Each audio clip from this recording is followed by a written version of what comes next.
Bernardo, el año 1970 hay 3 clásicos. Oriente Petrolero no se llamaba, todavía no se lo conocía como el nombre de Oriente Petrolero, era Petrolero, y justo el 70 era Blooming Transportista. Hay 3 clásicos: Blooming Transportista 4, Oriente Petrolero, Petrolero 3, Petrolero 2, Blooming Transportista 0, y Petrolero 3, Blooming Transportista 2. ¿Cuál de esos 3 es el que más le gusta a usted? A mí me gustó mucho el del 70, el primero, el de 4-3, ¿no es cierto? Ese marcó en época por la progresión de goles, aunque quizás en otros partidos clásicos han habido más goles, pero ese fue por la disputa del partido. Y bueno, los clásicos siempre son así, aunque técnicamente no tienen un buen nivel los clásicos, y esto no es en Bolivia, sino en todas partes del mundo. Estos partidos tienen un condimento, es una excepción, un condimento partido, especial, sí. ¿No es cierto? Que al margen de la posición, inclusive en la tabla, de lo que ocurra, es la rivalidad la que manda en un clásico. A mí me gustó por la progresión de los goles. Yo no tuve, digamos, la suerte de relatarlo. Lo relató Bismarck Kreiler, que trabajaba conmigo en aquella época. Imagínense, son 7 goles en un partido. ¿Y usted por qué no lo relató? Porque ese día me falló el comentarista, mi colega Durán. Edgar Durán Peñaranda. Exactamente. Entonces yo tuve que asumir ahí, digamos, la función de comentarista, y mismo relató el partido. Y bueno, y él cantó todos los goles. Yo tengo un registro precisamente, Carlos, y en ese registro que ustedes lo pueden utilizar, sí, ¿no es cierto? Gracias. Porque realmente vale la pena. Imagínense cuántos años han transcurrido desde el 70, y felizmente yo tengo muchas cosas en archivo, y justo cuando me llaman aquí para esta entrevista, entonces le digo, yo me recuerdo que tengo algo de ese clásico del 70, y me acordé precisamente. Entonces lo recuperé, y ahí está. Pero además tiene que haber sido muy buen partido, porque usted ha transmitido, ¿cuántos? ¿100 clásicos? Todos los clásicos menos este. Todos los clásicos, claro, es verdad. Y estamos hablando de todos los clásicos, no solamente de la liga, pues, ¿no? Claro. Porque el clásico se remonta de mucho más antes. Le pregunto, ¿es correcto poner el comienzo de esta rivalidad grande entre Oriente Petrolero y Blooming, o Blooming y Oriente Petrolero, a partir de los conflictos que hubieron con el caso de Silvio Rojas? Usted nos regaló también una fotografía donde está Silvio Rojas siendo masajeado por Gadea.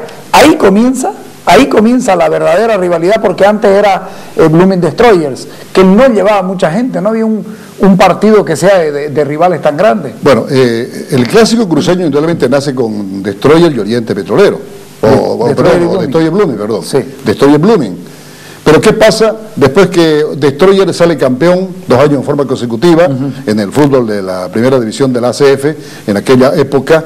Era un clásico que llenaba nomás estadio, lo llenaba el estadio, Carlos, ¿sí?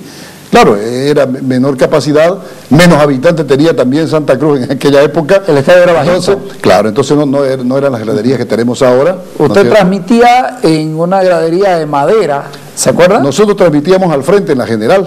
En la General, ¿no? En graderías de madera. En la General, precisamente, nuestra caseta era una cabina que nos la hizo precisamente don Erich Esquivelki, que era el que gerentaba la Casa Cracovia, ya, ¿no es cierto?, que trajo en esa época Nacional, Panasonic, claro, sin hacer publicidad a la marca, ¿no? Y Alambres de Púa el Gaucho. Alambre de Púa el Gaucho, que en la parte de preferencia... En la visera. Alambre en la... Sí, en la visera de la tribuna que se hizo en la preferencia. Que era de teja y con horcones de cuchi. Así se manejaba la cosa. Entonces, apareció como una sponsor, ¿no? En aquella época, digamos, Alambre de Púa el Gaucho, y esto, lógicamente, económicamente le facilitó a la gente para poder tener esa visera también, de alguna manera, ¿no? Ayudó y se mantenía esa publicidad. Entonces, ahí tenemos la caseta. Pero antes estábamos allá en la General, allá es donde se trabajaba. Después ya nos venimos... Para Radio Grigotá. Nos vinimos acá, en Grigotá. Y después ya, bueno, yo en realidad tuve dos pasos. Primero, yo empiezo en Grigotá, lógicamente, a ser locutor. Pero como relator deportivo, empiezo en Amboró.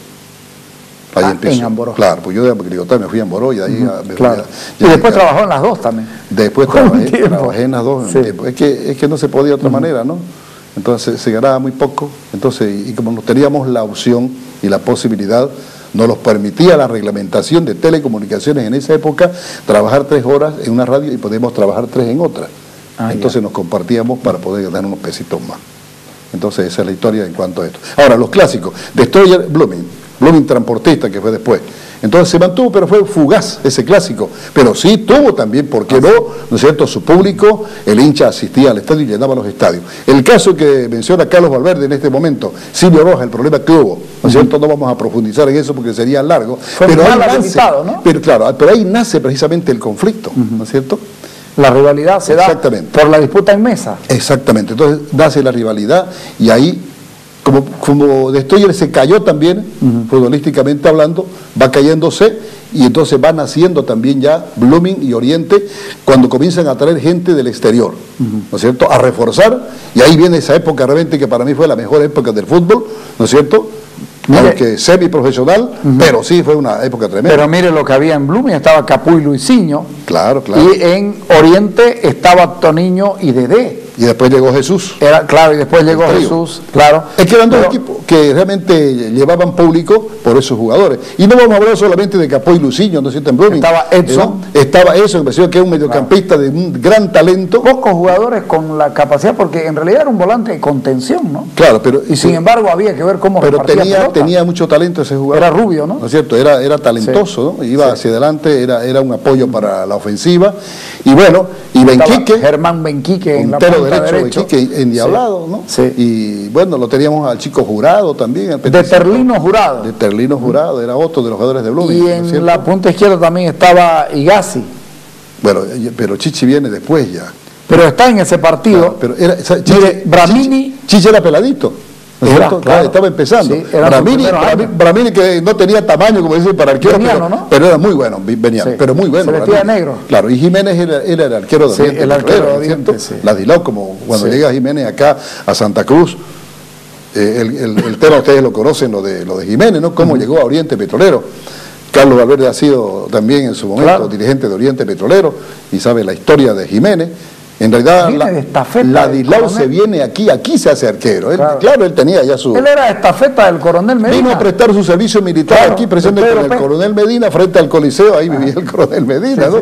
Era el cónsul de Paraguay. En la casa de Mamasole. Ahí, de Mamasole.